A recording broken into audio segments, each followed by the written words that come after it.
You betcha. We both need it, too. All right. Well, I do anyway. Well, Stewart looking determined on the outside. Yeah, keep an eye on the inside. 15, Matthew Ritchuk. Ran away in moto number 1, and I don't think anybody's going to touch him today in this class, barring mechanicals.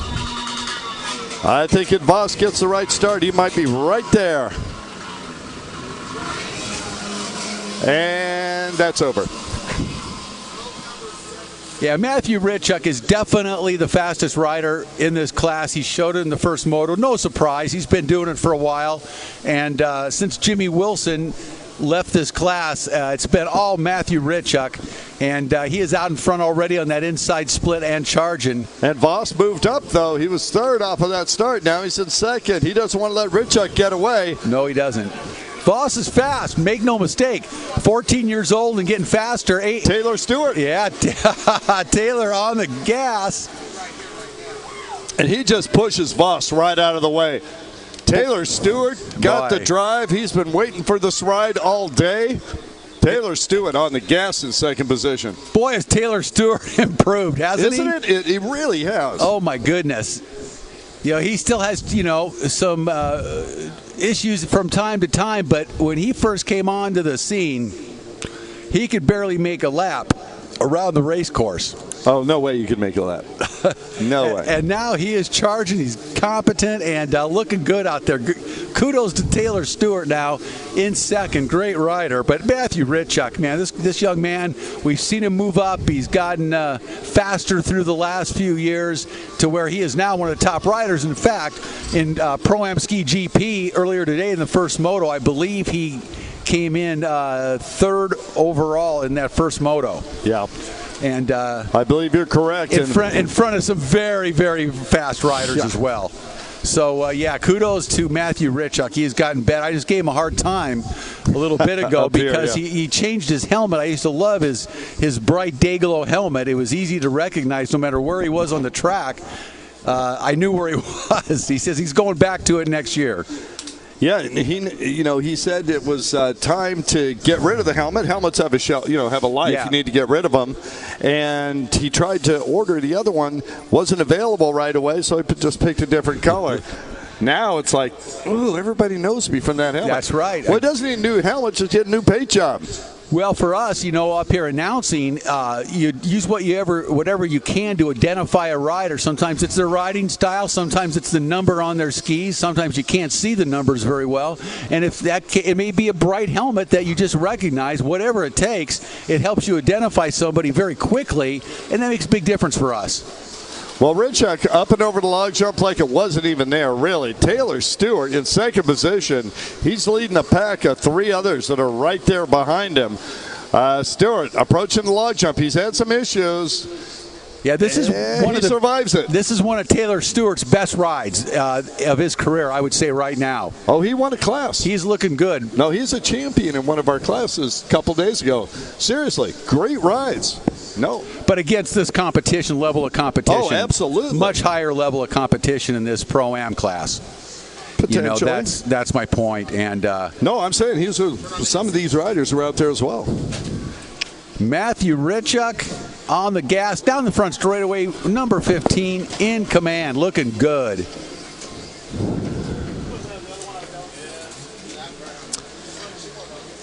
Yeah, second position. Taylor Stewart coming off the outside. He likes that outside way down in the tray on that number 18 machine. He's going to set up, hit the left-right combination, make the U-turn, and go at the log jump. I hesitate to say hit the log jump anymore because that's the opposite of what you want to do. You want to sail over the log jump. Well, you definitely want to sail over it, but many riders definitely do hit it. No question about it. And well, in this class, it's tough. That's a challenging obstacle when you're out there at racing speed to negotiate that thing comfortably. I got to tell you, I think Zeke Kime is the best over the log jump in this class. talented rider. Practice. Yeah, Zeke is so talented. Those guys in Syracuse, Indiana, that crew, they train a lot. And, he trains with other very fast riders. Endlessly. The Powells and the Finlaysons. Missing the Finlaysons this weekend, that's for sure. Yeah, unfortunately, we didn't get to see the full Syracuse Mafia down here. They do a great job. No, a little thing called school got in the way. As we're at the halfway point in this second moto for Pro-Am Ski Stock. And it is all Matthew Ritchuk, boat number 18, all by himself on the back part of the racetrack. He is about a half a lap in front of second place now, and actually second through the rest of the field are all pretty closely gapped. If it wasn't for Matthew, we'd be calling a real tight race for the win. Yeah, no question about it. So, as we watch Ritchuk, you can watch him. Some riders will keep 1 foot forward the entire time. Others swap back and forth. Ritchuk is in the second group. As he's heading into a corner, he puts that front foot forward, plants, and just pushes that machine into the water, hits the accelerator, and he is gone. Yeah, he has. And I've always felt a very, very outstanding riding style. I've always enjoyed watching him race. He just looks very smooth and polished, and he just is a top-level talent. You can see how comfortable he is on the ski. Very, very rarely makes a mistake, very rarely bobbles, kind of like Jimmy Wilson from that standpoint. He's just smooth and in control, and with no pressure from behind, he can just kind of really relax just a little bit and enjoy himself out on the racetrack now and work on his form. You can see right there he's kind of cruising, very, very comfortable, not stretching anything, not stressed at all, relaxed and in control. And as we watch him on the monitor here, you see that highlighted green duckbill and the gloves. I'm thinking he's doing what he can to make himself noticeable. Besides absolutely decimating the competition in this moto. Yeah, first and foremost, that's the key. But yeah, he realized that bright helmet. Oh no! And Ritchuk hits the buoy. The curse of the announcers. Yeah. We're just talking about how he very rarely makes a mistake. Yeah. And there you go, right there. It always happens. Well, never he meant fails. to do that. Yeah, he was just trying to keep things a little closer. It's a little warm. He wanted to cool off. I don't blame him. I don't blame him at all. Kind of jealous of him right now. All right, over on the left-hand side of the course, here comes Taylor Stewart in that second position. And Stewart now starting to separate himself from the rest of the pack.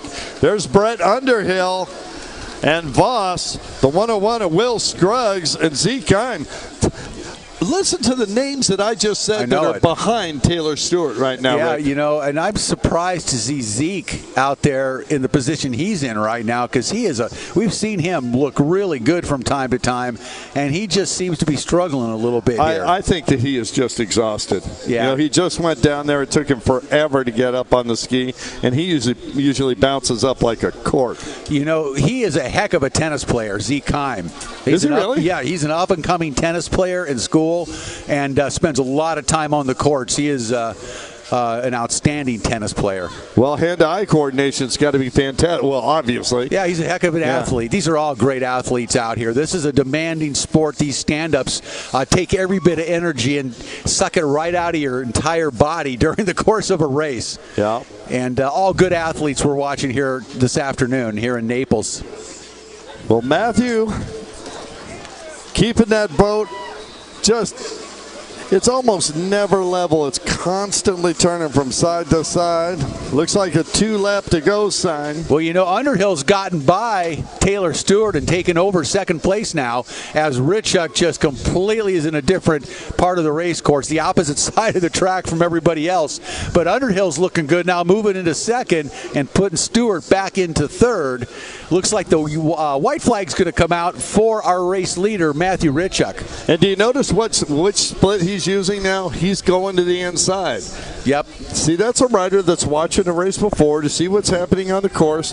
This is a pro watercross course on the water with buoys. They move around a little bit. Sometimes it might be faster inside, as we discussed earlier. Sometimes faster outside. Ritchuk keeping his eye open. That's how you get to be a champion. It's a little shorter track, too. Yeah. Basically, it's a little shorter path. You're right. White flag out, last lap. Brett Underhill now has taken over that second position, and Brett now is pulled away from Taylor Stewart and the rest of the field into a solid second place behind our race leader, Richuk. And Underhill looking good. He's looked really good today on that Superjet, and he's racing both stock and GP. And great young rider, Underhill, out of Pensacola, Florida. Yeah, no question about it. And boy, Gina, the Underhills, I don't know if you know this, 2 hurricanes ago, lost it. Checkered flag out. Richuk with a real nice, easy win here on Moto number 2 to back up the same performance in Moto number 1. So Richuk really in the driver's seat for a world championship in Pro-Am ski stock here today. And then so Brett Underhill on the 417, the Underhill family lost their home. They were live streaming, and it started out with ankle deep water, and a few hours later it was halfway up the walls in the living room. The house is completely raised. It's gone. That's just horrible. Just a terrible, terrible deal for them. My heart goes out to the Underhills, to say the least. Taylor Stewart coming in third, hangs on to third, in front of Voss. And Voss in fourth. So great ride. Kudos to Taylor Stewart. 77 Z Kime takes a fifth. And